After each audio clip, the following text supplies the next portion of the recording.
todos, bom dia aos internautas que estão assistindo às nossas aulas, que Deus possa abençoá-los. Estamos aqui estudando as cartas às igrejas da Ásia, no Apocalipse. Hoje nós vamos terminar o estudo da carta a Tiatira. Estamos há 2 domingos falando sobre a carta a Tiatira, a carta do período papal, que vai de 590 a 1517. Quer dizer, Tiatira não é dessa época, quer dizer, representa a época da igreja nesse período, né? Tiatira é bem lá atrás.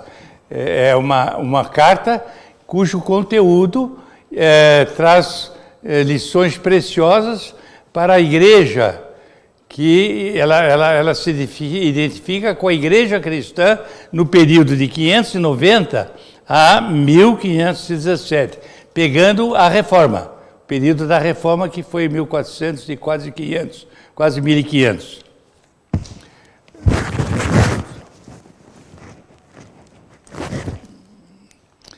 Tiatira. Vamos ler o trecho.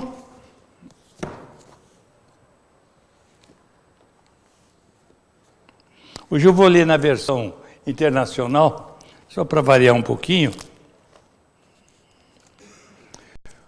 Baltazar está lá embaixo, né?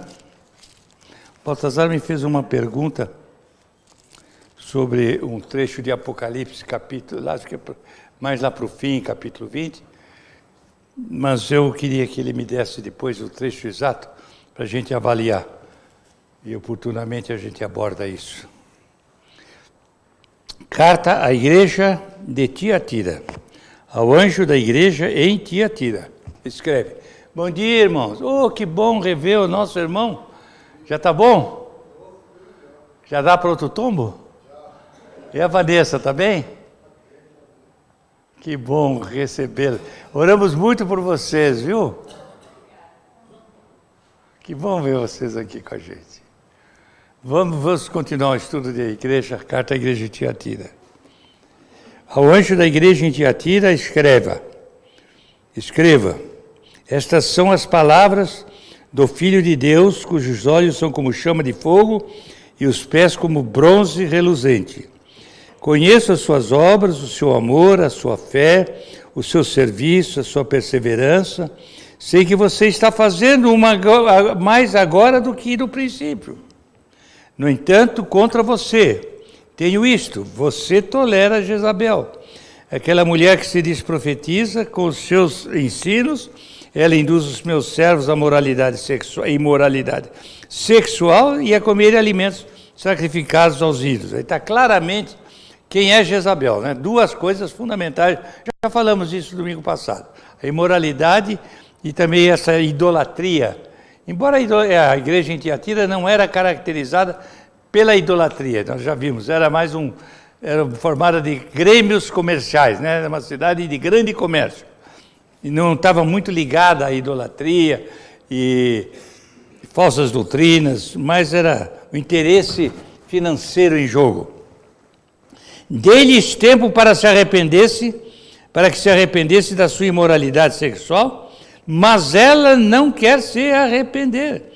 Por isso vou fazê-la adoecer, trarei grande sofrimento aos que cometem adultério com ela, a não ser que se arrependam das obras que ela pratica. Matarei os filhos dessa mulher. Interessante esse versículo aqui, ele é muito forte, muito forte. Diz aqui: matarei. Na outra versão, diz assim, versículo 23, matarei os seus filhos, e todas as igrejas conhecerão que eu sou aquele que sonda os corações. Então todas as igrejas saberão que eu sou aquele que sonda mentes e corações, e retribuirei a cada um. Retribuir, isso é um verbo importante.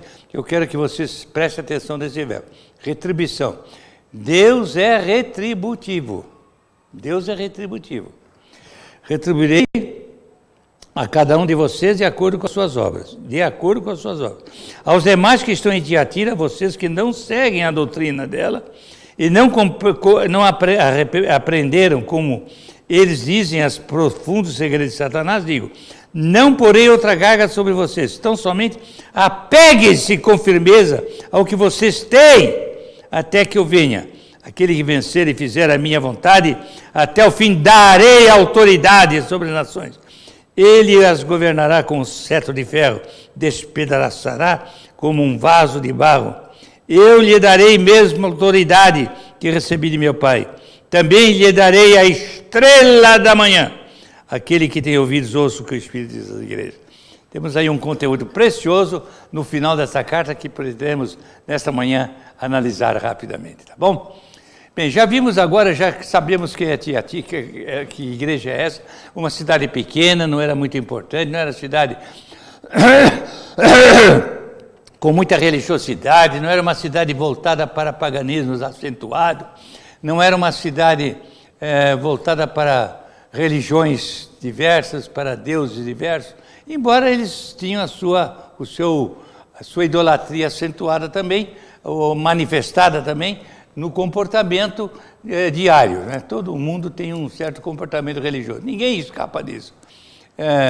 Eu estava vendo um repórter ontem fazendo uma reportagem, e no meio da reportagem, citando uma situação dramática, ele dizia, eu também sou católico, eu também fui batizado na igreja católica. Todo mundo liga a sua vida, a sua atuação a uma fé, seja ela qual for. Hoje em dia há uma aproximação muito grande entre o cristianismo chamado evangélico e a igreja católica, né? Esse Papa está fazendo um trabalho muito grande de aproximação. Ele agora, a semana, esteve lá no concílio das igrejas evangélicas. Viajou para participar de um concílio das igrejas evangélicas, na União das Igrejas Evangélicas, lá na Europa. Eles estão, está vendo, é uma declaração que eu vi na televisão esta semana, que ele diz, a reforma já acabou, não existe mais reforma. Como que ele diz, hoje é tudo uma coisa só. Por que ele diz isso? Nós vamos ver aqui na carta de Tiatira, temos uma evidência muito clara desse comportamento errado, que acaba por destruir as diferenças fundamentais entre a fé autêntica e a fé falsa. No fim, tudo é a mesma coisa, tudo é a mesma coisa. Tu permanece naquilo que tens guardado, né? Vamos ver daqui um pouquinho. Então, é uma carta muito importante. E tem agora uma cidade pequena, de grande comércio, falamos dos grêmios comerciais que tinham. A importante no comportamento do povo era ganhar dinheiro. Importava ganhar dinheiro, não importava a maneira como. E muitos crentes eram comerciantes. Nós sabemos que uma que se converteu foi Lídia, que era de uma corporação comercial que estava na Europa. Ela representava uma corporação comercial. E ela foi convertida, e segundo a tradição, ela que voltou para Tiatira e fundou a igreja em Tiatira. E era comerciante. Então aqui nós temos uma lição muito importante para os crentes em relação à sua postura na vivência natural da sua vida, da sua atuação vivencial, né? Eu sou comerciante. O crente pode ser um comerciante? Pode. O crente pode ser um industrial? Pode. O crente pode ser um médico? Pode. O crente pode ser um advogado? Pode. Agora, o problema não é se é isso ou aquilo, o problema é como é isto e aquilo. Como a gente é como advogado, como médico, como comerciante, como industrial, não é? Como a gente se porta. O cristianismo tem que ter sobressalência no comportamento profissional de cada um, ou comercial, ou industrial, ou empresarial. Essa é a grande lição que nós tiramos aí da carta à igreja. É, portanto, muito, muito oportuno. Nós vivemos uma época em que nas igrejas tem muitos comerciantes crentes, muitos industriais crentes, muitos profissionais liberais crentes, muitas pessoas bem-sucedidas crentes. Agora, está havendo uma certa leniência no comportamento. Por isso, o tema dessa carta é santificação, é separação do mundo. e separação para Deus. Porque nós temos um Deus que é investigativo, investigador. O tema dessa carta também é o Deus investigando para julgar, investigando para julgar. Então ele, como ele diz aqui, como nós já vimos, tem olhos como chama de fogo. Ele investiga tudo e ele julga tudo. Deus não deixa passar nada, com os olhos são como chama. Nós vamos ver lá adiante que ele penetra as nossas mentes e os nossos corações. Muito bem. Então Tiatira é tudo isso. Como resultado, era uma igreja que tinha um contraste muito grande. Ao mesmo tempo que ela tinha qualificações notáveis, que nós vimos na aula passada, nós vimos as qualificações dela, todas maravilhosas, todas necessárias no comportamento cristão. Não é? Era uma igreja com muitas obras boas, com amor, com fé, com serviço sério, com perseverança, mas em contrário, é uma das igrejas que tem uma acusação das mais sérias que nós vemos nas cartas das igrejas, que é o que nós vamos ver hoje. E qual é a solução para o problema do crente que está comprometido com situações pecaminosas? Qual é a única solução? Arrependimento. A mesma lição que nós vimos na igreja Pérgamo agora vem com muito mais força na igreja para Tiatira. E é aí que nós começamos a aula de hoje. Pegamos a aula de hoje. Ele diz assim: dei-lhe tempo para que se arrependesse da sua imoralidade, mas ela não quer se arrepender. Qual é o assunto fundamental desse versículo? Temos tratado disso em outras cartas. A importância do arrependimento. Já tratamos disso, a importância. Irmãos, arrependimento é uma atitude que deve nos acompanhar nas mais simples atitudes, nas mais situações da nossa vida. Às vezes uma pequena palavra que eu possa falar para o irmão. Eu já contei minha experiência de vida, eu fui um homem cheio de defeitos, como todos são, cheio de defeitos. Eu era muito agitado. Sempre fui. Minha mãe dizia que eu não deixava ninguém ser resposta.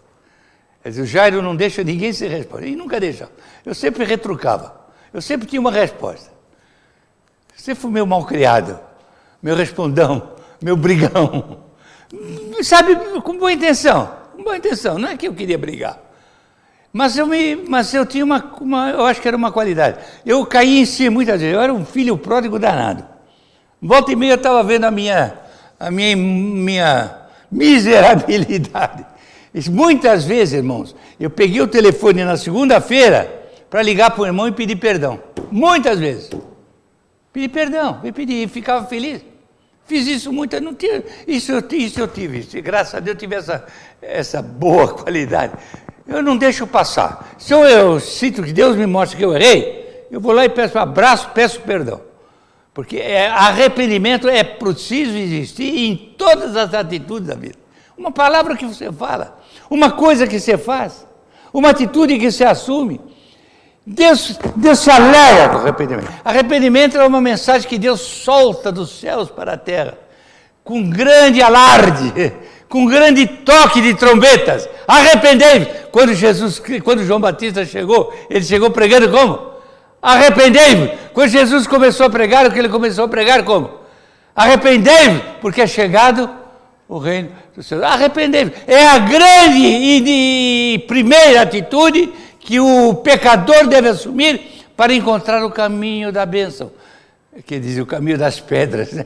O caminho da bênção, arrependimento. A igreja em Tiatira era uma igreja que tinha gente com qualidade, já vimos a semana passada, mas também estava comprometido com os seus interesses comerciais, e ela errava muito. A sua santidade estava tremendamente prejudicada por causa de Jezabel, que era uma profetisa líder daquele povo, e muitos crentes seguiam a teoria de Jezabel, que instalou aquela ideia errada de que o crente deve pecar para poder vencer o pecado, deve conhecer o pecado para poder vencer o pecado. Estimulava a imoralidade e até a duas coisas, imoralidade e idolatria. Idolatria não só no sentido de adorar deuses, era idolatria em adorar-se a si próprio. Autovalorização pessoal. Eu sou importante, eu sou bom, eu valho mais que os outros. Isso é idolatria. Idolatria é ego, idolatria, né? Que é perigosa. A ego-idolatria é perigosa. Então era um grande pecado. E então Jesus disse, arrependei-vos. Então, só que eles cometeram um grave erro. E aqui é apontado esse erro. Vocês não querem arrepender-se, deles tempo. Deles tempo. O que essa expressão mostra? Um caráter de Deus. Há um versículo de Deus é longânimo, não querendo que ninguém... Muitos dizem, mas por que Deus castiga? Porque Deus é longânimo. Deus está estendendo a época da graça para a salvação de almas. Deus é longânimo. Deus quer que todos venham ao arrependimento. Dê-lhes tempo. Deus dá tempo. Então, a primeira lição que eu tenho aqui, que Deus é a longanimidade de Deus. Longanimidade é paciência de Deus. Deus está sempre dando oportunidade. E eu tenho errado muitas vezes, mas Deus sempre tem me mostrado o erro e dado oportunidade de restaurar a paz, a harmonia e a comunhão com Ele. Não importa a gravidade do meu erro, importa a correção da minha atitude em relação ao meu erro. Pegou a ideia? Essa é a grande lição que a longanimidade de Deus me traz. Então, levemos hoje a lição da longanimidade de Deus, não é verdade? Eu vou fazer uma pergunta. Um crente que peca muito, erra muito, pode obter a graça de Deus muito? Sempre, sempre. Hoje eu falei sobre a graça, né? A graça de Deus hoje. Fortalecei-vos na graça. Graça é a coisa maravilhosa. Deus é gracioso. Deus não gostaria que Adão restaurasse a mesma condição que tinha antes do pecado? Claro que sim. Mas Deus tinha que punir o pecado. Não é verdade? Deus tinha que penalizar o pecado e condenar o pecador, embora amando o pecador. E por isso a graça de Deus se manifestou a todos os homens, para que todos venham à salvação, se livrem da condenação eterna e sejam salvos. Eu não sei se aqui há alguém ainda que ainda não aceitou Jesus como Salvador pessoal. Aquela experiência pessoal. Às vezes você está aqui na igreja assistindo, gosta das aulas, mas você já é um salvo pela graça. Tem certeza da salvação? Pensa nisso. Deus quer que eu me arrependa. E eu devo chegar... Ninguém é salvo sem arrepender-se. Ninguém é salvo sem se arrepender. Eu dou tempo, Ele está dando o tempo. Ele é longânimo, Ele está esticando. Agora, Ele castiga. É olhos de bronze, olhos de fogo, pés de bronze. Ele investiga e castiga, mas Ele quer que todos se arrependam. Grande mensagem. Paulo pregou muito arrependimento. Lá no Areópago de Atenas, ele falou, arrependei-vos, ele pregou o Evangelho. E interessante o resultado daquela pregação. Lembra qual foi o resultado da pregação de Paulo em Atenas? Lembra qual foi o resultado? Foi um tríplice resultado. Ele pregou arrependimento. Pedro, quando pregou em Atos 2, o que ele pregou? Ele disse, o que é que faremos? Os homens ouviram a pregação, o que é que nós vamos fazer, Pedro, e agora? Arrependei-vos e crede, amém? Não é fundamental arrepender. Não carrega o erro consigo, não. Não leva o pecado consigo, não. Não anda com o fardo nas costas. O arrependimento libera, amém? Livra, amém? Arrepender. Deus é longânimo, Deus se oferece para perdoar aqueles que se arrependem. Então, o que é que isso nos mostra, meus irmãos? A necessidade do arrependimento. E necessariamente devemos nos arrepender. Agora, arrependimento é o quê? Aqui está pressuposto aqui um dos elementos mais importantes do ato criativo de Deus, do ato criador de Deus, da maneira como Deus nos fez. Não ocorreu para você, nunca, a ideia de, por que Deus não pega e diz, perdoa todo mundo está salvo? Por que Deus não faz isso?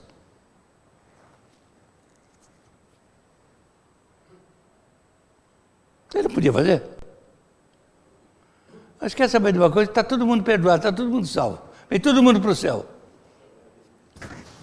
Por que ele não faz isso? Um pouco de falta de ar hoje. Por que ele não faz isso? Tem um elemento aí importante na ação criadora de Deus que ele respeita. Livre-arbítrio. Deus nos criou com livre-arbítrio. Arrependimento tem a ver com exercício do livre-arbítrio.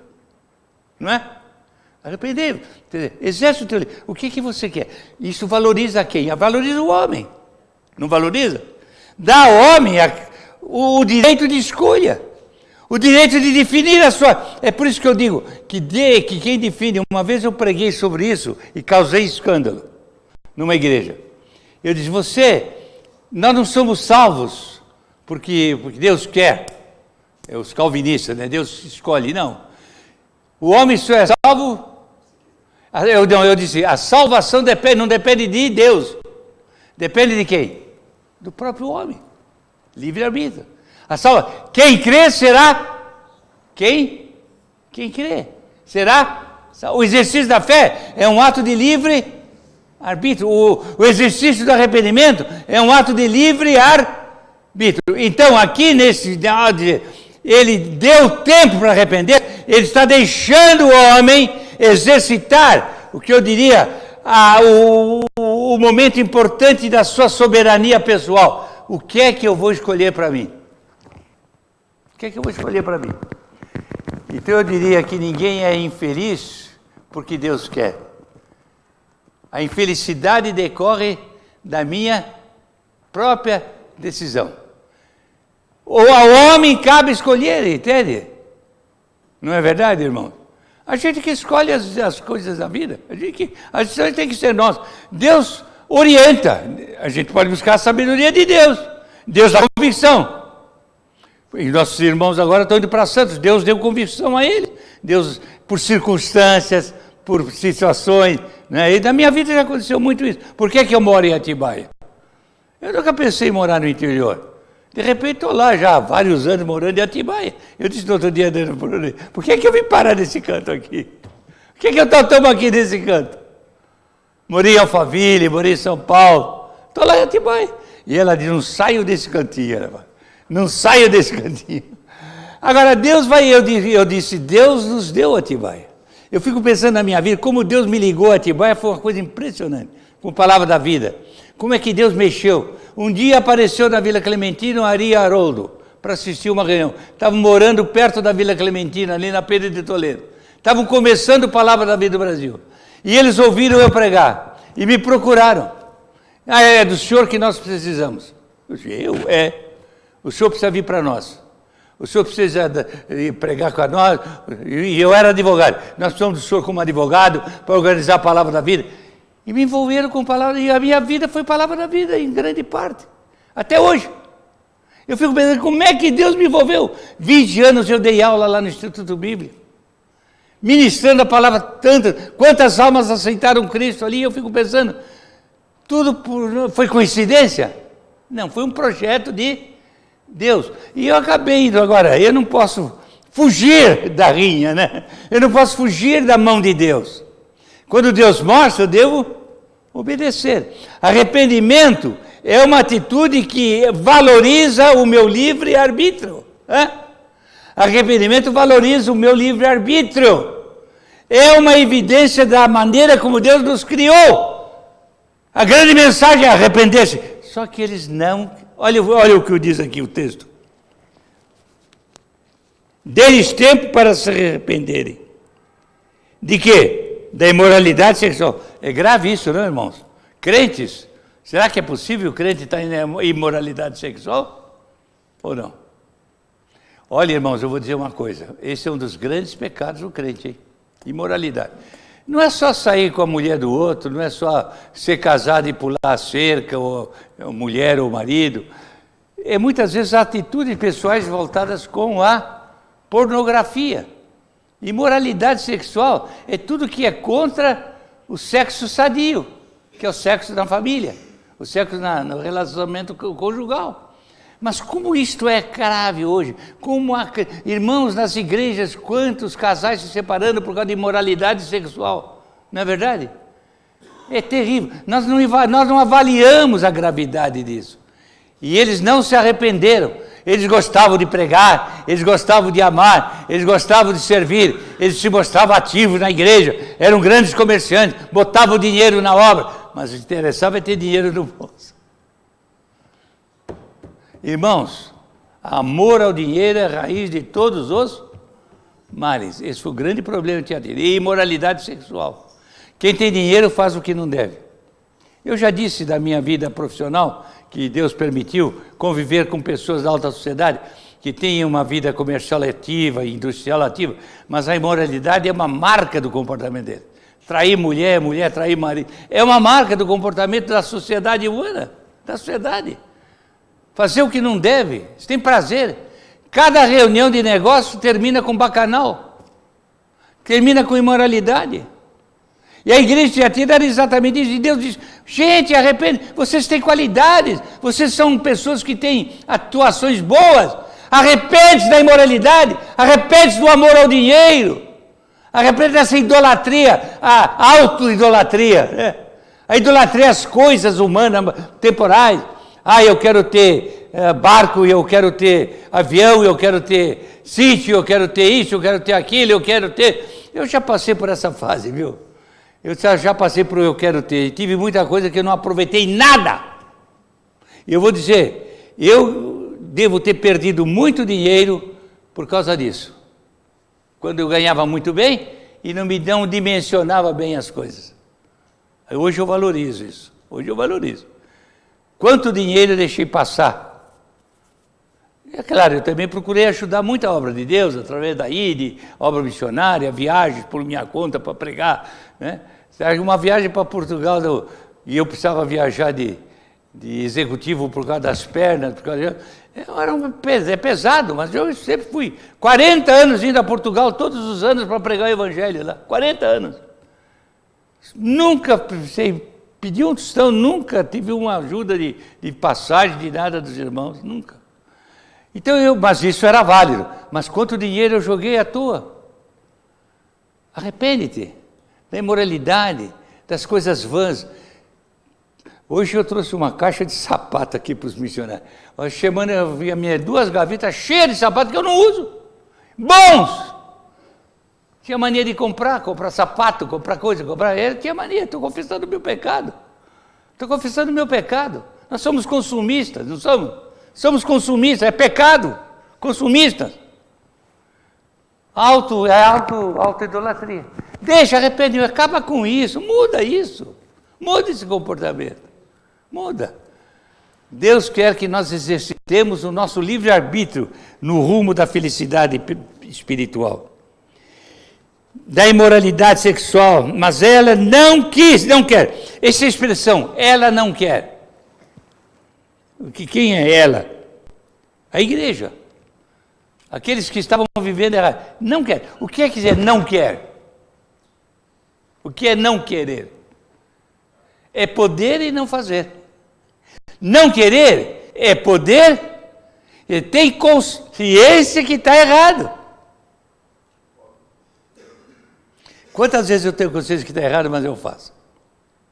Hoje tem o jogo do Brasil, mas tem a igreja. Vamos supor aí. Hoje o jogo do Brasil tem a igreja. Eu sei que eu devo ir à igreja e não ficar assistindo o jogo. Mas no fim eu me deixo levar pelo desejo de ver o jogo e não vou a um domingo que eu falto e não tem importância. O que eu acabei fazendo? Fracassando, irmão. Estou certo ou errado? Hein? Ou você acha que era melhor ver o jogo? Não é verdade? Pequenas coisas que nós fazemos, né? Pequenas atitudes que nós assumimos. Arrepende-te. Deixa que a tua vontade pessoal se prevaleça em relação à minha vontade, diz o Senhor. Sabe o que isso me mostra? Que Deus não tira o olho. Aliás, é o que ele diz logo adiante, vamos ver. Não tira o olho de mim. Ele está vendo o meu coração. Ele está vendo a inclinação. Ele está vendo a minha mente, como diz aqui, nós vamos ver daqui um pouco. Arrepende-te, mas você não quer. Essa expressão não quer é uma expressão forte. Exercício do livre-arbítrio. arbítrio, não querer. Ou querer, exercício da vontade própria. Quantas atitudes nós tomamos por conta própria e não na vontade do Senhor? Certo ou errado? Eu já estou confessando os meus pecados. Eu fiz isso muito na minha vida em muitas coisas. Eu louvo a Deus porque Deus me usou em muitas coisas, eu louvo a Deus. Mas também eu errei muito. Nós erramos. Eu tenho que me arrepender de muita coisa que eu fiz errada. Você não tem? Confessa ao Senhor, ponha diante do trono da graça, para valorizar aquilo que você faz de bom, que Deus aprova, né? Como Ele valoriza aqui, nós vamos ver daqui a um pouco. Guarda aquilo que bom que você tem, guarda esse bom depósito. Paulo diz, eu sei em quem tenho crido, estou bem certo que é poderoso para guardar o bom tesouro, o bom depósito que Ele tem dado para nós. Que depósito bom nós temos para guardar com a graça do Senhor. Isso depende do nosso livre arbítrio, da nossa vontade. A lição de hoje é essa, a importância do livre-arbítrio na definição de uma vida. Eu tenho que valorizar a minha vontade, o exercício da minha vontade. Tenho que valorizar o exercício. Devo fazer, não devo fazer? Buscar a vontade do Senhor. Concorda? Está certo? Quanta coisa eu faço só porque é minha vontade. Até na obra de Deus, não é, Alberto? Às vezes. Fazer alguma coisa que não está na vontade de Deus, eu faço, mas não é o que... Você tem exemplo disso, não? Na Bíblia? Tem, é claro. O próprio Paulo queria ir lá para pregar, e disse, não vai para lá, não, você passa a Macedônia e ajuda-nos. Deus tinha um outro projeto para Paulo. Eu não sei se muita coisa eu não fiz porque eu não atendi ao chamado do Senhor. Você não quis.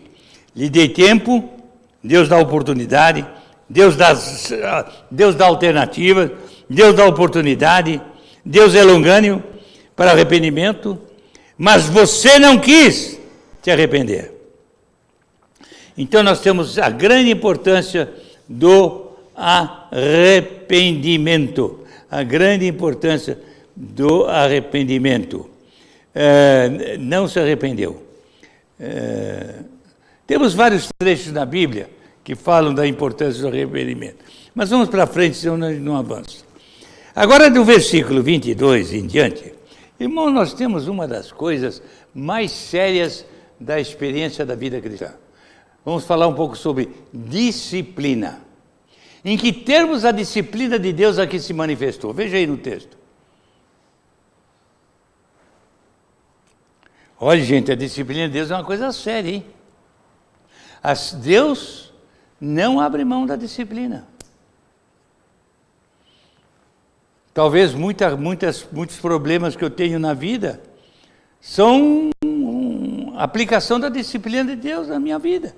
Por erros que eu cometi, não é verdade? Erros que nós cometemos. Cuidado como você leva a sua vida. Que chega uma hora que você vai ver que você errou. Você errou. A mão de Deus não deixa de pesar. Ele não só tem olhos, como tem pés de bronze. Ele castiga. Deus, o fato de Deus castigar errado, esse é um problema, né? Sério. Tem muita gente que não quer acreditar em Deus e diz, é porque Ele castiga. Como a nossa querida Sueli disse uma vez para mim, lembra quando ela foi assaltada aí fora? Ela foi assaltada, chegou aqui, esbaforida, se jogou ali, estava coitada, e eu disse, meu irmãozinho aqui, me assaltaram aqui na rua, mas eu botei o ladrão para correr, ela danada botou o ladrão para correr.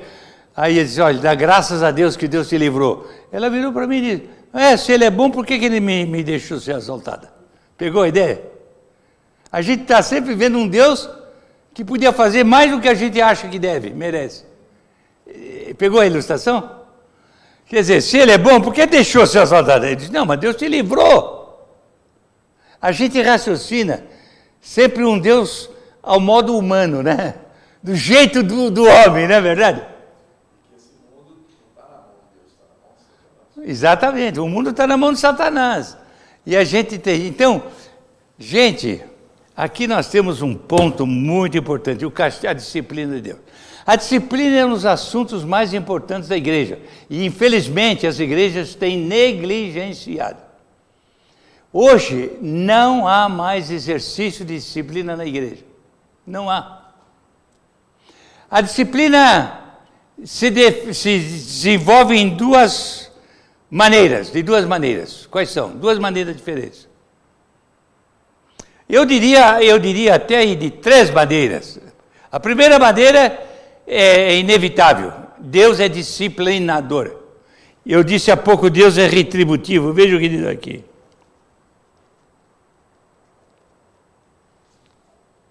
Versículo 23. Retribuirei, viu aí? A cada um. Alguém escapa? Alguém escapa? Retribuirei a cada um. Isso é muito sério, meu irmão. Eu não vou escapar da mão do Senhor. Olhos de fogo, pés de bronze, investigando e julgando. Onde está a minha santidade?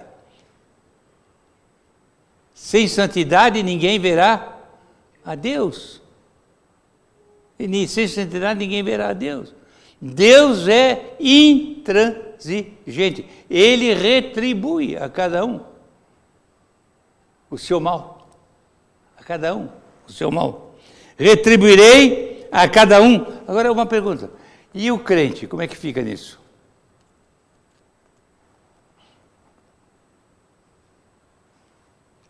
Será que a graça de Deus anula a disciplina de Deus? É um tema, né? É um tema. Eu falei hoje da graça de Deus, né? A graça de Deus não deve levar Deus a anular a sua disciplina? O que vocês acham?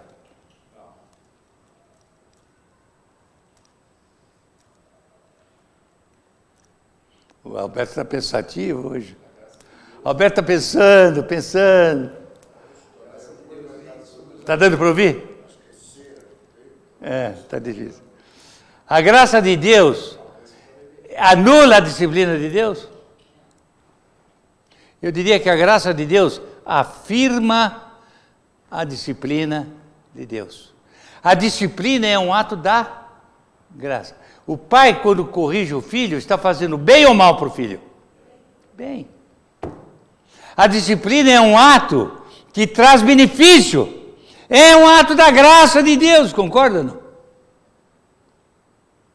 Então ele disciplina para nos ajudar a mudar o rumo errado da vida, para ficar no caminho da bênção. Graças a Deus, que pelas provações nos traz as bênçãos dos céus. A disciplina é fundamental. Devemos levar a sério a disciplina na igreja. Hoje não se aplica a disciplina. O crente não paga as contas, toma ceia, vive na igreja com a maior cara de pau e ninguém diz nada. O pastor lá da Igreja Batista de Atibaia, o pastor Mendes, eu gosto muito dele. É um homem, ele é muito rigoroso. Ele vai atrás, ele entra de manhã às 7 da manhã, sai às 11 da noite. Mas ele conhece a vida, tem 1.500 membros mais ou menos da igreja. Ele conhece a vida de cada um. Se ele sabe de um crente que não que deixou protestar um título, em relação a outro crente, ele chama no gabinete, ele tira da comunhão. Sabe disso? Até que acerte a situação. Uma coisa é ajudar. Se precisar de ajuda, vamos ajudar. Mas o que ele não aceita, que Deus não aceita, é a negligência com o pecado. A gente tolera o pecado. Tolera o pecado, não é verdade? É fácil tolerar o pecado. Deixa para lá. Você conhece essa expressão, deixa para lá, não? Conhece? Deixa para lá. Hein? Quantas vezes você já disse, deixa para lá. Eu fiz uma coisa errada, deixa para lá. Arrepende-te. Não deixa para lá. Porque Deus disciplina aquilo que nós fizemos errado. Então, sim? A palavra de Deus diz, ensina. Se a pessoa não aceita o ensinamento, exorta. Se ele não aceita a exortação, admoesta. Se não aceitar, então vem a disciplina. Deus é paciente. Nós também devemos ser pacientes. Não tolerar. Paciente. Ensinar, exortar,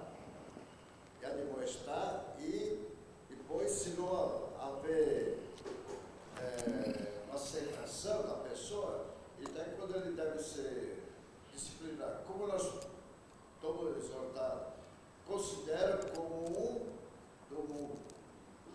Não como irmão, mas como um do mundo.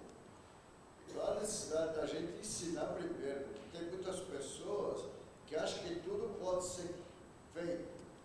É possível. Agora, nós que conhecemos a palavra, devemos ensinar ele. A disciplina não passa a ser, na verdade, um caminho de bênção, porque a disciplina é um caminho de restauração. Você usou uma palavra há pouco agora, tolerar, e eu ia tocar nela.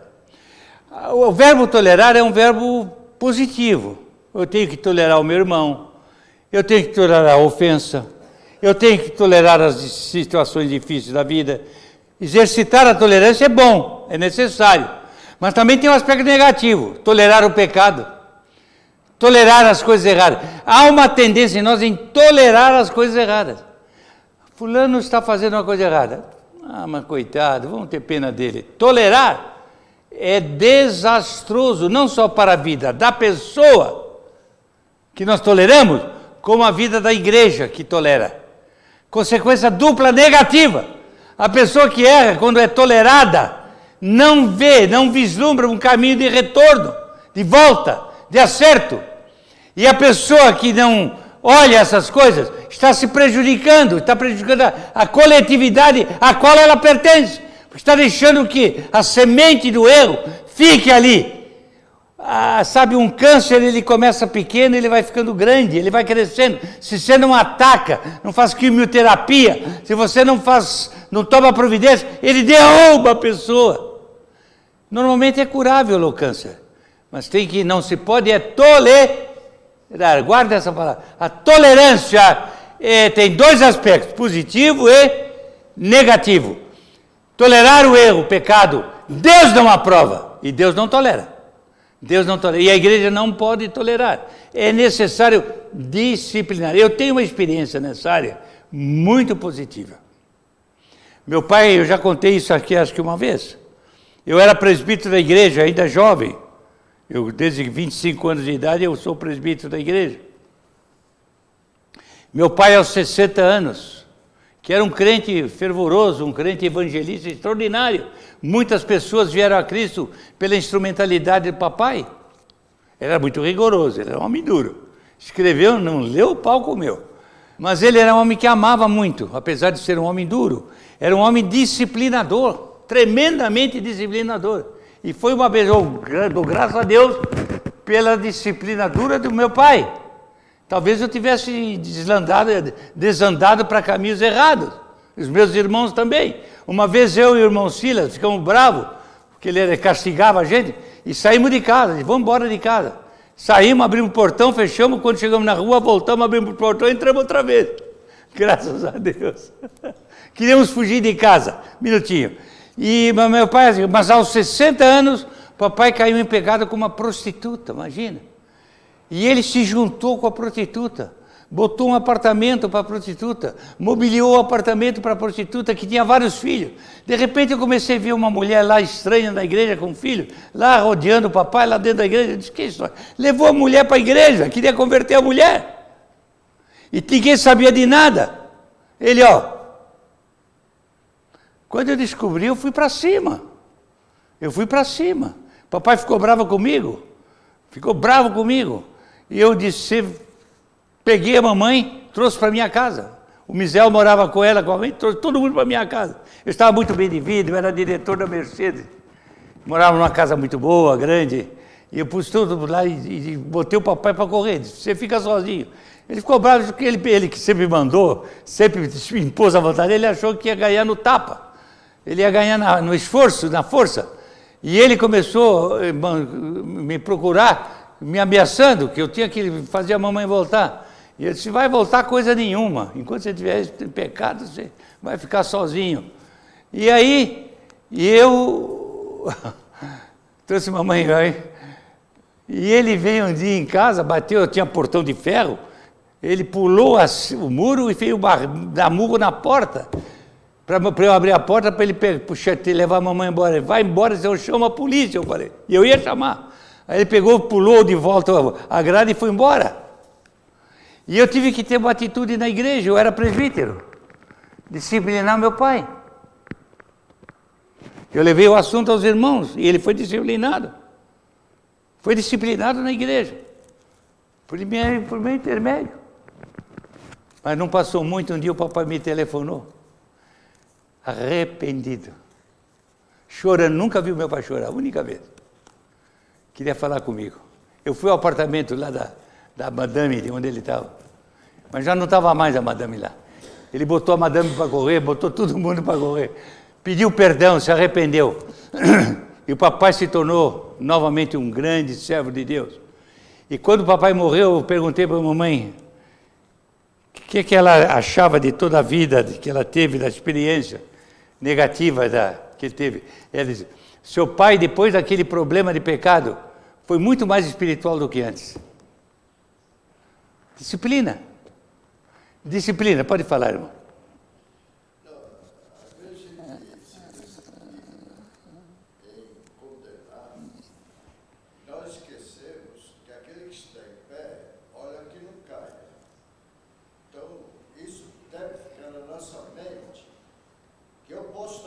Fazer a mesma coisa que aquele que eu estou disciplinando. Então, eu preciso cuidar de mim, depois, então, ter condições para... olhar para você. Concordo. Aliás, esse é um problema nas igrejas. Tem muito líder em pecado que fica fazendo sermão de santidade. A santidade é uma grande mensagem a ser pregada. Mas mais do que uma mensagem a ser pregada, meus irmãos, santidade é uma experiência a ser vivida. É uma experiência necessária na pessoa dos líderes. Tem muito líder que está comprometido com o pecado e está disciplinando outros. Não é verdade? Tem esse problema também. Então eu vejo aqui um grande problema da igreja. E esse é o problema de Tiatira. Um problema. Deus disciplinou. E o tempo está passando. A hora vai passando, e olhe qual foi o tipo de disciplina. Diz assim, por isso vou fazê-lo adoecer. Aí vem uma pergunta. Alguém fica doente porque Deus quer? A irmã disse que não. Não. Eu diria que às vezes sim. Às vezes você, por exemplo, toma um banho quente e sai aí no frio. Você quis ficar doente. Foi ato seu. Agora, às vezes, Deus castiga, dá doença por causa do pecado. Temos exemplos na Bíblia disso. De doenças que Deus deu por causa do pecado. Não quer dizer que toda doença é consequência do meu pecado, ou porque Deus quis. Mas Deus, está aqui, olha, não está escrito aí, olha o que diz aí. Olha o que está escrito aí. Por isso vou fazê-la adoecer. Não está escrito aqui? O que está escrito aí? Que Deus ia fazer a igreja ficar doente. Então pode ou não? Claro que pode. Como consequência do nosso pecado. O que acha, doutor? Já que é médico, estão falando de doença. Não é verdade? Na sua experiência de médico, você já teve a oportunidade de avaliar alguma situação assim, não? É interessante, né? Pergunta curiosa, né? Pessoas que ficaram doentes porque Deus quis. Mas foram os atos das pessoas, né? Foram atos da igreja. Claro, ato da pessoa, né? Mas pecado. Sim, mas a igreja estava indisciplinada. Aqui Deus trouxe doença para a igreja. Mas pela disciplina. Pela disciplina. A disciplina de Deus é dar doença. E eu vou adoecer. Ele fez pessoas ficarem doentes como disciplina. Mas muitas vezes que através disso que nós vimos acordar. Através disso nós vemos o exemplo de Jó. Jó? Claro. Se bem que ele não pecou, mas Deus permitiu. E os amigos dele só falavam que ele era pecador. Em vez de ajudar, só afundava o coitado, né? Nós estamos lendo em Ezequiel, como Deus castigar o povo, porque o povo abandonou a Deus pela idolatria e tudo mais, mas tem um versículo lá em Ezequiel, eu vou até colocar no nosso grupo lá,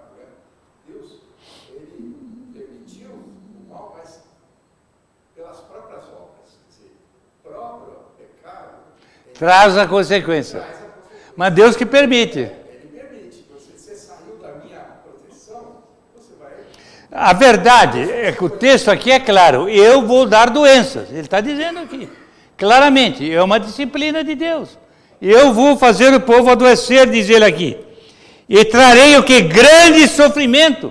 Doenças graves. Grande é grande mesmo. O que é grande para Deus é grande.